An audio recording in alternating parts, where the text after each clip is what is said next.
এই মুহূৰ্তত দিবলৈ লৈছোঁ টপ আছামৰ দৰ্শকসকলৰ বাবে আজিৰ বহুকেইটা গুৰুত্বপূৰ্ণ খবৰ। এটা বিগ ব্ৰেকিং নিউজ। দৰ্শকসকল, আজিৰ প্ৰথমটো খবৰ হৈছে 31 আগষ্টৰ পূৰ্বে এই তিনিটা জৰুৰী কাম আপুনি সম্পূৰ্ণ কৰক।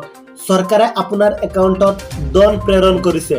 31 আগষ্টৰ পূৰ্বে এই তিনিটা জৰুৰী কাম কৰিব লাগিব আপুনি। ছেপ্টেম্বৰত চৰকাৰী ধন লাভ কৰাৰ সম্ভাৱনা। এই কাম নকৰিলে ধন লাভ নকৰিব আপুনি। এই কামটো নকৰিলে ধন লাভ কৰাৰ পৰা বঞ্চিত হৈ থাকিব হিতাধিকাৰী। ছেপ্টেম্বৰত PM কিষাণৰ পৰৱৰ্তী কিস্তি মুকলি কৰাৰ সম্ভাৱনা। ধন লাভ কৰাৰ বাবে আধাৰ নম্বৰ সংযোজন একাউণ্টৰ লগত সংযোগ কৰিব লাগিব।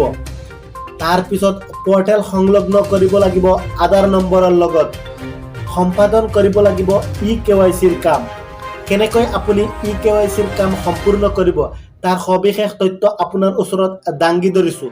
প্ৰথমে আপুনি pmkishan.gov.in ত লগ ইন কৰিব লাগিব।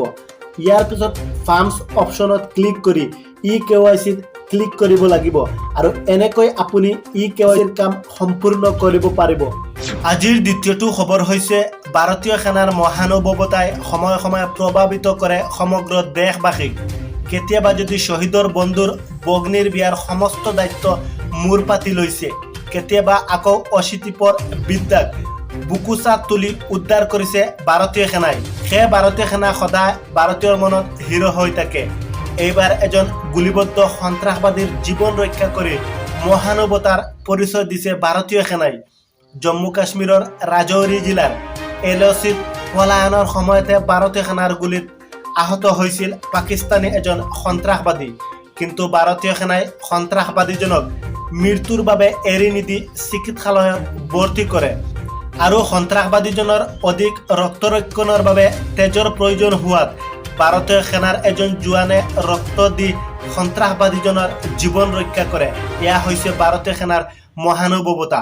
আৰু এই দুইজন হৈছে ভাৰতীয় সেনা আৰু এই দুইজন ভাৰতীয় সেনাই এইজন সন্ত্ৰাসবাদীক ৰক্ত দি তেওঁৰ জীৱন ৰক্ষা কৰিছে।